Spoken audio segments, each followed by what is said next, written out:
identify what will be the further improvement. For example, after 1 year of implementation, you will realize that the target that you set up for air emissions, for example, 10%, it was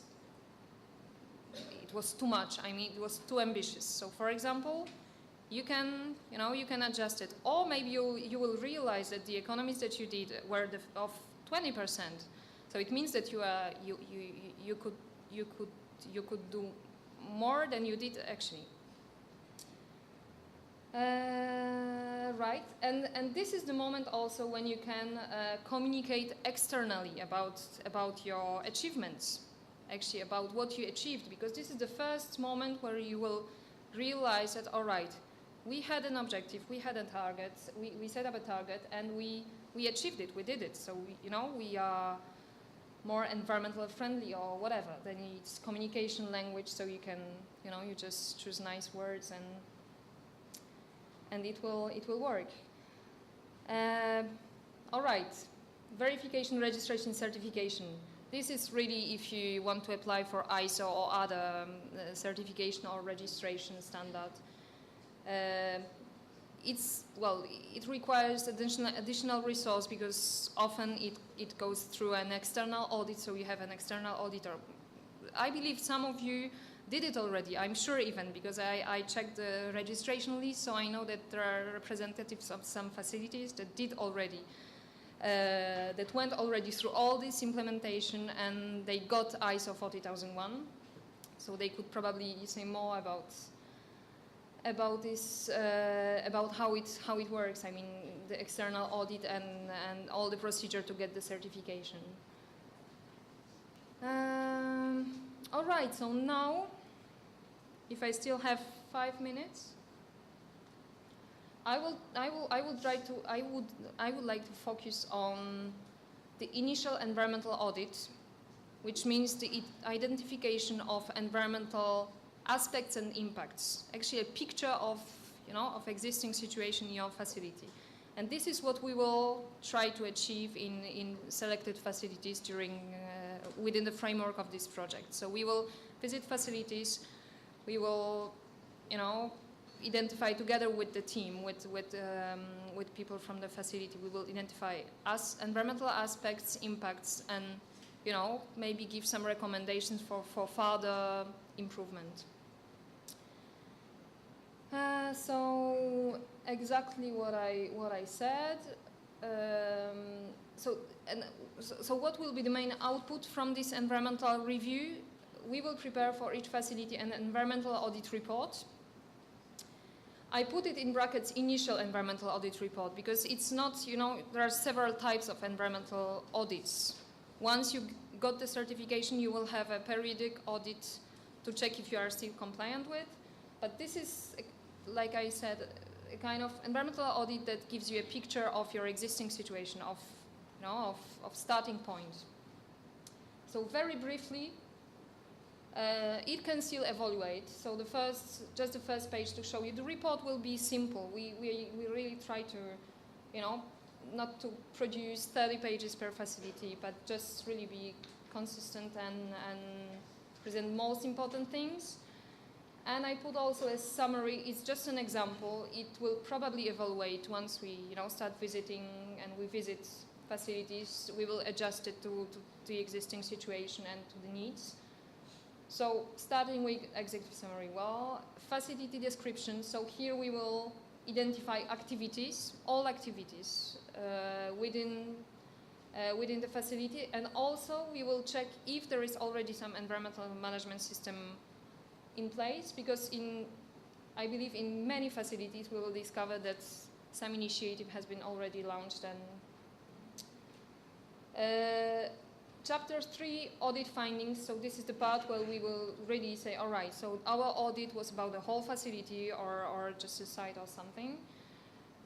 We will try to check, procedural and regulatory aspects. We will try to check the compliance together with the team from the facility. Check, all right, do you have any records for being updated with laws and regulations? Do you comply with them? Is it clear or not really?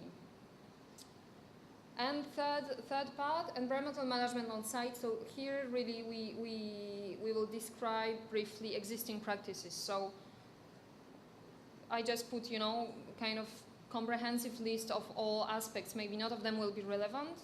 So such as water consumption, raw materials consumption, wastewater, solid waste, hazardous waste, chemicals, air emissions, noise. So we will try to check all of them and describe, all right, what is already in place, what is the existing environmental management. Chapter 4, I hope we will come up with some recommendations, even though this audit is, really to provide you a picture and to give the first, how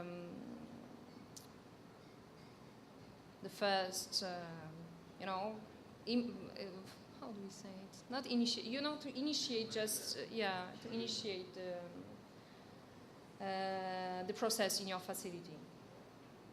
So this is mainly it for this part. I hope it was more or less clear. And if you have any questions, now I think we have now 5 minutes for questions, if there are any. We will try to answer with David. Or maybe some lessons learned already, from those who already implemented systems in their facilities, maybe some case studies and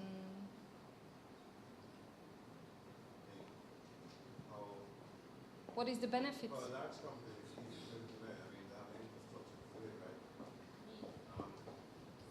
Small company?